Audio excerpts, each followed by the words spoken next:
So ito na nga, mga kababayan, medyo sumobra tayo. So ito, mga kababayan, yung ating pag-uusapan ay patungkol po dito, no, kay Pulong at kay Sandro Marcos, mga kababayan. Ito pong issue na to ay gumawa po kasi, mga kababayan, si Presidential Son, Congressman Sandro Marcos ng isang panukalang batas na nagsaad na tawag dito, no work, no pay sa mga lawmakers. No, mga kababayan, ano po ba yung ibig sabihin yan?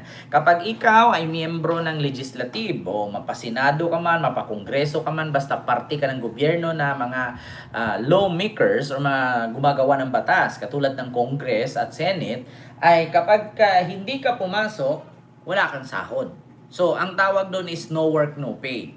So ngayon mga kababayan, hindi naman po natin makaligtaan yan at hindi naman po tayo nagtaka kung sino po ba itong mga kongresista or mga politician na mga lawmakers nang hindi pumasok sa trabaho pero sumasahod. Oh, 'di ba? Nakakahiya na tawagin mo yung sarili mong lawmakers ka pero wala ka namang law na nagawa. 'Di ba? So ngayon mga kababayan, eto po, meron po akong bidyong ipapakita sa inyo na nagbigay po ng reaksyon si Sandro patungkol sa question or in-interview ba? Parang ano biglaang pag-interview kay Sandro ng media na ang sabi, kung Sandro, epektibo ang batas na pinagawa mo. Bakit? Kasi pumasok na daw si Pulong. Pakinggan niyo sagot ni Sandro mga kababayan. Ano masasabi niyo? After po lumabas nung no work, no pay, pumasok daw po si Kongkolong. I'm sorry? After po lumabas yung no work, no pay, pumasok daw po today si Congressman Pulong. So it hasn't been fast, gumagana na. No, I have no comment na lang. Sir, in the run-up to the resumption of the plenary, Madyo, ano masasabi niyo? After po lumabas nung no work, no pay, pumasok daw po si Kongkolong. I'm sorry? After po lumabas yung no work, no pay, pumasok daw po today si Congressman Pulong. So it hasn't been fast, gumagana na. No, I have no comment na lang. Diba? Yun po yun mga kababayan. Sabi nga ni Sandro,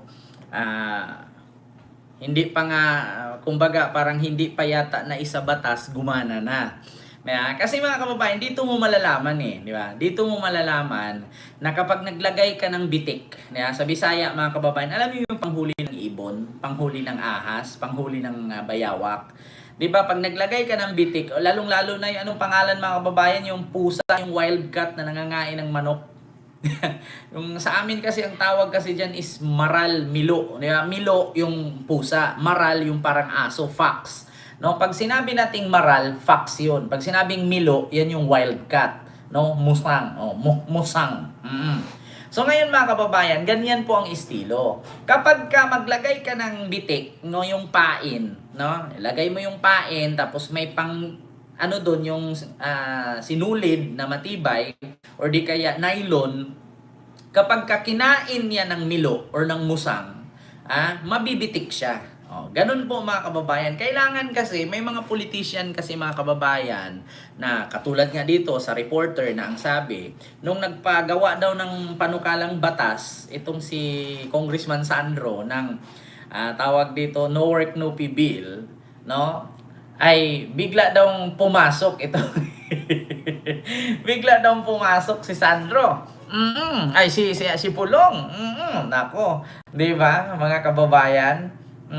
Kaya maganda talaga mga kababayan na gumawa ka ng bitag, Kasi dito malalaman mo kung sino yung mga bulakbul malalaman mo kung sino yung mga hindi pumapasok, hindi nagjo-duty pero kumukubra ng sahod, di ba? Edi ngayon itong si Sandro gumawa ng bitag, gumawa sa Bisaya, gumawa ng bitik. Sino ang naunang nabitik, di ba? Alam na, di ba? Hindi may tanggi mga kababayan. Ultimo yung media, alam nila. Di ba? Ultimo ang media, alam nila, pero yung pag mga DDS, hindi nila alam yan. Bubulag-bulangan, bibingi-bingihan yan sila. Kasi mga bobo nga sila. Kapag bobo ka, kapag kinain ka ng sistema ng kabubuhan, tanggapin mo na bobo ka. Kahit sinampal ka na ng katotohanan, media na nagsabi, nang ipatupad ni Congressman Sandro Marcos itong panukalang batas na tinatawag niyang no work, no pay para sa mga lawmakers ay nasilip ngayon ng media na simula daw nung sinabi ni Sandro, pumasok na daw si Pulong. Kaya sabi ni Sandro, aba, kung hindi pala tayo nagsay batas niyan, so epektibo na pala. Epektibo, sabi niya. So ngayon mga kababayan, dito mo malalaman. Sana sunod, Congressman Sandro, gawa ka ulit ng batas. Ganito yan ha. Yung isang empleyado ng gobyerno or isang politician, no? Kapag ka pumasok nga pero late naman, wala ring sahod. Yeah? Kasi alam ko mga kababayan, may mga politician dyan na pumapasok tanghali na kasi nga nandoon nag-surfing, nag-videoke, naglasing. Balita ko sa Samal daw. Mahilig pumunta ng Samal tapos mag-surfing, mag-inom, pumapasok at tanghali na. May kilala akong politikong ganyan, mga kababayan. Sana sa sunod, Congressman Sandro, gawa ka ng batas na kapag kapolitiko na tanghali na pumasok, walang sahod. Ano na yon? Not count na yon. Back to zero. Much better na wag na lang siya mag-duty. Dapat ganyan na mga kababayan. Kasi nga, kung hindi ka maghigpit, mga buhaya tong mga to Mga buhaya Diba? Dapat ganyan din mga kababayan, no? Sunod, Congressman Sandro, gawa ka ng batas, no? Sana makaabot kay Congressman Sandro itong aking reaksyon na ito na sana sa sunod gawa ka ng batas, Congressman Sandro, bukod sa no work no pay, gawa ka ng additional batas, idagdag mo dyan sa nagawa mong batas ngayon na kapag late ka, halimbawa ang pasok ng mga government employee, di ba, alas 10 ng umaga. Ang labas nila dyan, alas 5, alas 3 ng hapon. So, kapag pumasok ka tanghali na, much better, wag ka nang pumasok kasi wala ka rin sasahudin. Di ba?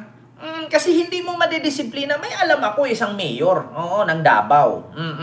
Na lagi daw itong nagsisurfing, laging nagbibidyoke, naglalasing, pumapasok sa City Hall, tanghali na. So, ano ang gagawin niyan? Ang sahod mo buo, pero duty mo tanghali na. Kasi bakit? Lasing. 'Di ba? Ito na naman si January 78. 78. Antayin daw na malapit ng uupo si Sara. Saan po ba siya uupo? Sa CR? Saan po ba siya uupo? Sa lapag? Nako, mga kababayan. 'Di ba? Ayan katulad kay Kiko Barsaga. Buti na lang na-suspended ulit ng 60 days. Kasi bakit? Laging late. Kasi laging laging tawag dito. Laging laro Puro laro, computer games 'Di ba? Buti na lang talaga mga kababayan, epektibo pala ito. Sana gumawa din ng batas si Congressman Sandro Marcos ng panibagong batas na kung saan kapag pumasok ka ng alas 12 alauna, wala nang half-day nun. Buong araw ka na, wala kang sasahurin doon. 'Di ba? Para madisiplina. Kasi sa totoo lang mga kababayan, marami kasing ganyan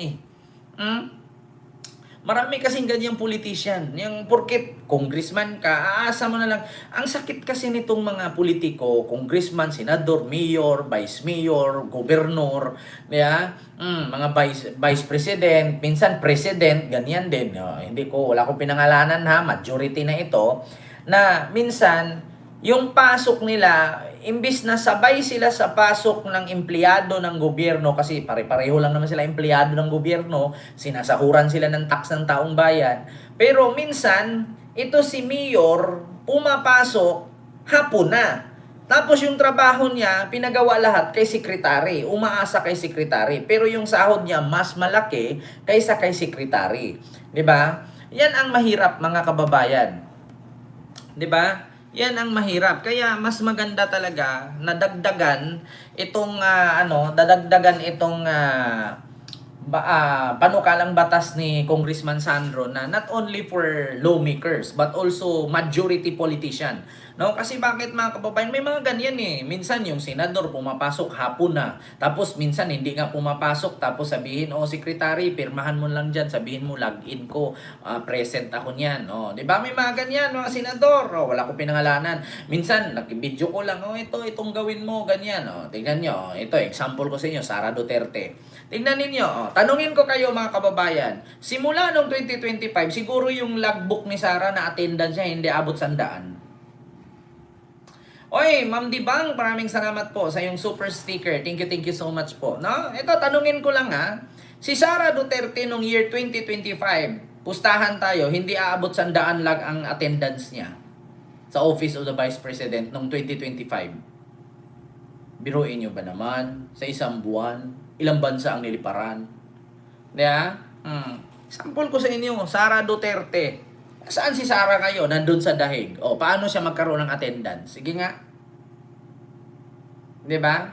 Paano mag-attendance si Sara ngayon kung nandun siya sa dahig? Ano yun? Elastic man? Lilipad yung kamay niya? Maliban na lang kung sulatan doon na present siya. Diba? Dapat nung ginawa ni Congressman Sandro, not only for lawmakers, but sana lahat.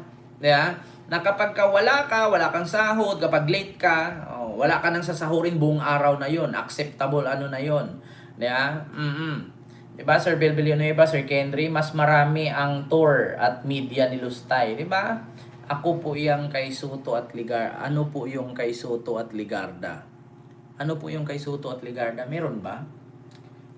Yung kay Soto at Ligarda, yun po yung na-prank ang mga bobong DDS. 'Di ba? Dapat ganun. Oo nga, dapat pangkalahatan na batas na 'yan. Actually, Ma'am Aurora Hernandez, hindi pa naman 'yan kasi nga actually kung mapatupad man yung batas na 'yan, alam naman po natin diyan yung dose and yung mission and vision sa batas. So malay natin diyan sa batas na 'yan nandiyan, no? Actually, basahin ko lang po ha. Itong batas na 'to, mga kababayan, na ginawa ni Congressman Sandro para malaman natin kung ano at ano yung grounds, no, yung mga difficulties, 'di ba? English 'yan, mahirap 'yan, isang buwan kong pinag-aralan 'yan. Ito po, look, House Majority Leader and Presidential son Sandro Marcos has filed a bill seeking no work no pay. Ito po, the principle of the work no pay is a general labor standard applied to workers across the country. Ganun pala. Explanatory note. The principles of no work no pay is a general labor standard applied to workers across the country. However, member of Congress who are entrusted with the responsibility of crafting laws and representing the people are currently compensated regardless of attendance or participation. This has led to public concern over absenteeism, lack of accountability, and wastage of taxpayers' fund. So alam naman po pala natin, mga kababayan, na buong Pilipinas na yan po ang patakaran sa lahat ng mga manggagawa, mga trabahante, na kapag hindi ka pumasok, wala ka talagang sahod. 'Di ba? So dapat ipa-implement din yan sa mga politician kasi napaka-unfair. Biruin mo, mga kababayan, ganito yan eh. Kung ikaw na manggagawa ngayon, ikaw ngayon worker, o ikaw fast food crew ka, or di kaya grocery crew, di ba tutuusin mo, mga kababayan, buong araw ka nakatayo pero magkano sinasahod mo? Di ba? Ito napaka-unfair, mga kababayan. Napaka-unfair po talaga. In behalf of politician na mga mabubuti at matitino, no? Maliban na lang sa mga magnanakaw at mga sinungaling, tapos tumatanggap ng sahod, di naman nagjo-duty. Ito ako na-experience ko. Naging crew ako ng fast food, naging crew ako ng grocery. Ito po yan. Kami, mga manggagawa, mga trabahante, ay nagjo-duty po kami ng almost 10 hours. No? 10 hours. Minsan nga, 12 hours eh. May 2 hours na pahinga and the rest trabaho yan. Kung ikaw ay isang sales lady, buong araw ka nakatayo. Makakaupo ka lang kung magpahinga, kumain, or rest hour mo. Pero, yung sasahurin mong yun, kakaltas doon yung tax, SS, Pag-ibig, PhilHealth, and wala nang matitira pang luho, yung pangtira pang bahay at pampaganda, wala na. Hindi ka na nga makapagpadala sa anak mo eh. Kasi kukulangin eh. 'Di ba? So ngayon, mga kababayan, napaka-unfair naman po na meron tayong tinatawag na mga public servant, na mga trabahante sa gobyerno, di umano, na ang lalaki ng sahod nila, pero hindi naman nagjo-duty. Kung halimbawa naman hindi nagjo-duty, inaasa sa kanilang mga sekretary. 'Di ba? Pero hindi po ba unfair yan na tayong mga nagtatrabaho, kakaltasan ng tax, para sa sasahurin ng mga putang inang walang kwentang politiko. 'Di ba? So, hindi naman po siguro fair. Unfair naman po siguro, mga kababayan. Pero imagine ninyo, nagtatrabaho ka bilang isang sales lady, buong araw ka nakatayo. Tapos yung sasahurin mo, 800 pesos. Kakaltasan pa ng tax yan. Sa isang buwan, ang sasahurin mo, 28,000 to 30,000. Ang matira dyan, minsan ano na lang, 18,000. Minsan 20,000 sarado na lang. Kasi ang daming kinakaltas. May mga charges. Pero, nagbayad tayo ng tax. Samantalang itong mga politician, na lahat na yan lahat ng politician, kalalaki ng sweldo nila. Pero okay lang na sekretary ang gagawa sa trabaho nila. Di ba? Di ba mga kababayan, napaka-unfair? Ang unfair po talaga. Napaka-unfair. Bakit? Sila, ang sahod nila, 200,000 pataas. 200,000 pataas. Maliban na lang sa local government. Pag sinabi mong national politician, mula Congress hanggang President, 200 pataas yan. Pero anytime, pwede silang hindi pumasok kasi meron silang secretary. Samantalang tayo, napakaliit at kapiranggot lang ng sinasahod natin, 800 pesos a day. Kakaltasan pa yan pag late ka. Kakaltasan pa yan pag ang uniform mo ay hindi sakto. Diba? Tapos no work, no pay ka pa. Napakasakit sa damdamin. Diba? Biruin mo, sa sahod ka ng 800 tapos kakaltasan ng 50 tax. Tapos kakaltasan pa yan ng SS Pag-ibig PhilHealth. Magkano na lang matitira sa'yo? Tapos itong mga politikong sinungaling, pala-absent at mga magnanakaw, 'di ba? Kalalaki ng sahod, tapos aasa lang sa sekretary. Anong saysay ng politician kung sekretary lang din naman pala ang gagalaw? Eh di sana yung sekretary na lang yung politiko. 'Di ba? Kasi nga si sekretary na yung gumawa sa trabaho ni politiko eh.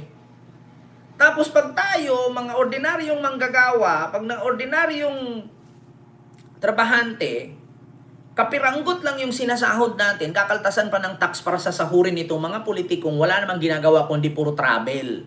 Yeah? Hindi ba kayo nahihiya, mga politikong nanonood sa akin ngayon? Especially kay Vice President Sara Duterte. Hindi ka po ba nahihiya? Tumatanggap ka ng sahod ng mga manggagawa na kapiranggot lang ang kinikita. Tapos hindi ka nag-duty, umasa ka lang sa sekretary. Hindi po ba kayo nahihiya? Diba? Not only for Vice President Sara, but the rest sa mga politician. Hindi po ba kayo nahihiya? Buti nakatulog at nasisikmura ninyo, no? Yung mga sinasahod ninyo, pinambili ninyo ng bag sa kabit ninyo. Diba? Yung sinasahod ninyo, yung mga ninakaw ninyo, yung mga kickback ninyo, pinambili ninyo ng luho para sa pamilya ninyo, pinanggamit ninyo travel abroad. Tapos, kaming mga Pilipino na nagbibigay ng pampasahod sa inyo, putang ina, 3 araw ka lang wala, awol na. 'Di ba? 'Di ba? Mga kababayan, hindi po ba kayo nahihiya? Hindi po ba kayo nahihiya na nagjo-duty ang mga sekretary tapos kayo ang sahod niyo kalalaki? So, ganyan na pala ngayon, mga kababayan, ang kalakaran sa politika. Tatakbo kang vice president, tatakbo kang mayor, tatakbo kang congressman. Tapos, pag nanalo ka, tatanggap ka lang ng sahod, tapos iaasa mo kay sekretary yung trabaho mo.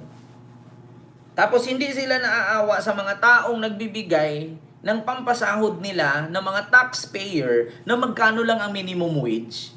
'Di ba? Sana mapanood ako ni Eli Santiago, Eli San Fernando. Congressman Eli San Fernando, 'di ba? Para sa manggagawa 'yan. Hindi ba nila naiisip kapiranggot lang ang sahod ng mga worker? Tapos yung mga sinasahod nito mga kongresista, mga senador, mga mayors, vice president, president at lahat, no, mga nagdaang administrasyon, galing sa tax ng taong bayan. Tapos sila umupo lang sa pamamagitan ng pangalan honorable Vice President, Honorable Congressman, tumatanggap ng sahod na walang ginagawa kasi sekretary lang ang gumalaw. Hindi po ba kayo nahihiya sa mga worker, sa mga private citizen na nagtatrabaho? Diba? Nakapiranggot lang ang sahod 800 pesos a day, kukuhaan pa ng tax para sahurin itong mga politisyang hindi naman nagjo-duty. Di ba? Biruin nyo, tayo ordinaryong tao, Pilipino, nagtrabaho ka bilang sales lady sa grocery. Magkano ang sahod mo? 850. Tapos kakaltasan pa ng tax yan kasi isasahurin ng mga politiko. Na itong mga politikong sumasahod, putang ina, umaasa lang sa sekretary, tapos nandun sa dahig, nandun sa ibang bansa, bakasyon dito, bakasyon doon, lipad dito, lipad doon, luxury ng kabit, luxury ng asawa, luho ng anak. Diba? Samantalang kami, mga ordinaryong Pilipino nagtatrabaho, 800 pesos a day lang. Diba? Hindi po ba kayo nahihiya? Hindi po ba kayo nakukonsensya? Biruin ninyo, kakaupo mo lang bilang gobernador, congressman, mayor, senador, may mansyon na kayo. Samantalang yung mga taong nagpapasahod mula sa taxpayers' money, ni Kubo hindi nga makabili. Hindi, butit nakukonsensya nyo yan. Mga politiko, hindi ko sinasali itong mga politikong matitino. Sa para lang yan sa mga politikong puro absent. Hindi po ba kayo nahihiya? Simula ng ilang dekada kayo bilang politician, ang dami nyo ng property, ang lalaki na ng mga bahay nila. Di ba? Ang lalaki na ng mga mansyon ninyo, mga luxury cars. Samantalang kami, putang ina, kung hindi ka magsikap, hindi ka makabili ng bahay. Diba? Pero kayo, putang ina, kung saan-saan yung property ninyo, hindi na nga namin maintindihan. May bahay ka sa Pasay, may Paranaque, may San Juan, may Pasig, may Makati, may BGC. Tapos uwi ka, may sa Davao pa. Diba? Ang hirap. Hindi ba po pwede na wag na lang tayo magbayad ng tax para sahurin sa politician?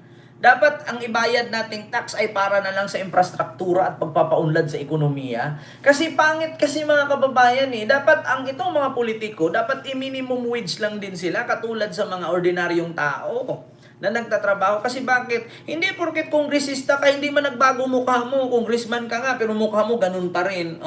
Yung ibang ang congressman dyan, nangako ng 2,000 pesos pababa na konsumo ng kuryente, libre hanggang ngayon wala nga nangyari Di ba?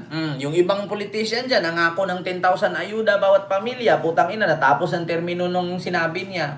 8 years nang nakalipas. Asan na yung ayudang 10,000? Di ba? May nagtanong, ano po yung masasabi niyo dun sa term sharing ng Senate President Soto at Legarda? Wala po akong pakialam dyan, ma'am or sir. Kasi kahit mag-share yan sila dyan, kahit itali nga silang dalawa dyan o kahit tahiin nga yung balat nila nang hindi sila maghiwalay, wala man kaming paki, hindi man nagbibigay ng bigas yan araw-araw para kainin ko.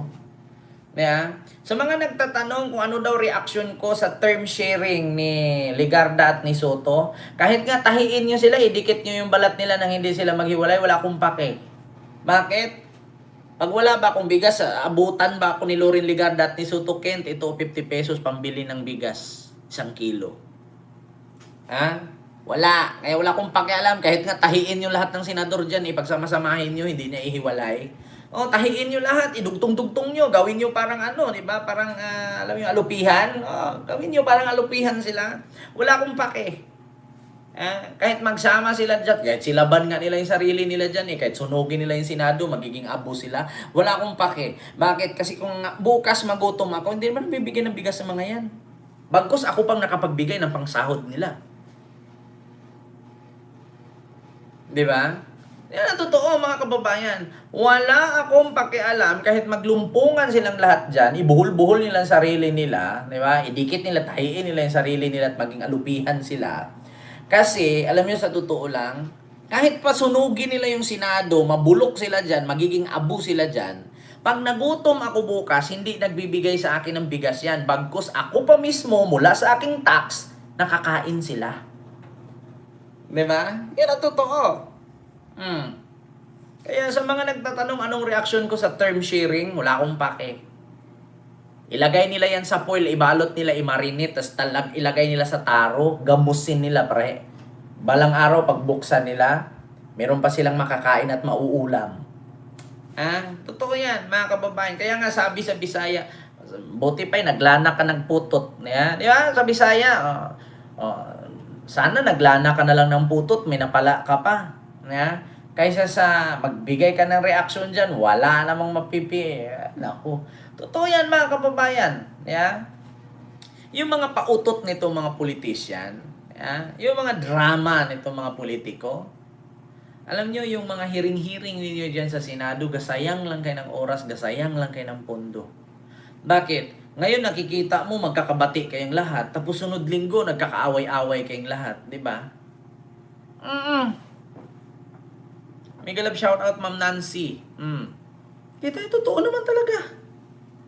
Di ba? Kaya tignan ninyo, simula nung nagpatupad ng batas si Sandro Marcos na no work, no pay, si Paulo Duterte, biglang nag-duty na sa Congress, Yeah? Si Paulo, biglang nag-duty sa Kongreso. Di ba? Lagi kaming inaantok habang nanonood ng Senate hearing. Alam niyo ba mga kababayan kung magkano ang gastos kada Senate hearing? Yung ginastos nila dyan kada Senate hearing, mga kababayan, 5 bahay na nakonsumo ng kuryente yan. Yung hearing nila buong araw, 5 konsumo ng kuryente na yan, 5 bahay na bill ng kuryente ang gastos nila. 5 pamilya, 5 bubong ng bahay na dapat ang malibre sa kuryente dyan sa ginastos nila ng buong araw Senate hearing. Tapos, after ng pagkagabi, pagkatapos ng hearing, walang nangyari. Kasi puro kwento lang. Gusto ko nga sa hearing, nakikita ko, nagsusuntukan sila, nagsasampalan. At least, malalaman natin kung sino yung talo Sino yung nahimatay, sino yung natanggalan ng ngipin, sino yung biglang nabagsak na TKO. At least, nakikita natin may resulta. Pero yung mag-hearing ka, gagastos ka ng kuryente, pagkain, oras, tapos walang napala. Totoo yan, mga kababayan. Di ba? Yung gastos ng hearing sa Senado buong araw, 5 bubong na ng bahay yan ang malibre dapat ng kuryente. Kung nag-consume ka ng kuryente 2,000 to 3,000 isang buwan, 5 bahay na. Ang malibre sana ng kuryente o bill ng kuryente yung ginastos ng hearing buong araw sa Senado. Tandaan ninyo. 5, 15,000. Yung pagkain nila sa Senado, maliit na yung 15,000. Sabihin natin kada hearing 100K. 5 bahay na libre na sana sa kuryente yung ginastos nila dyan. Yung 100K, buong araw na hearing na yan, mga kababayan. Estimated ko lang yan. Tapos pagkatapos ng hearing, walang nangyari. Merong nagtatakip-takip ng mukha, merong tumuturo-turo, tapos merong witness daw, bagong witness. Tapos pagkatapos mag-witness, pagsunod patawag, hindi na sumipot, nawala na bigla. Tapos yung pala, peke ang notaryo. Di ba? Ito isipin ninyo mga kababayan, yung gastos sa Senado, sa hearing nila buong araw, 100,000. Tapos pagkatapos ng hearing, walang nangyari, walang resulta, walang napala. Di kung ibinigay na lang nila yun doon sa mga nangupahan, yung 100K, i-divide mo yan kung magkano. Biruin nyo, yung 100,000, ilang pamilyang Pilipino na malibre sa kuryente bill niyan? Anong kwenta ng hearing-hearing na yan? Wala din naman nangyayari. Diyos ko. Ilang hearing na dyan sa sa Senado? May nakulong na ba? Ilang hearing na po dyan? May napatunayan na ba? Diba?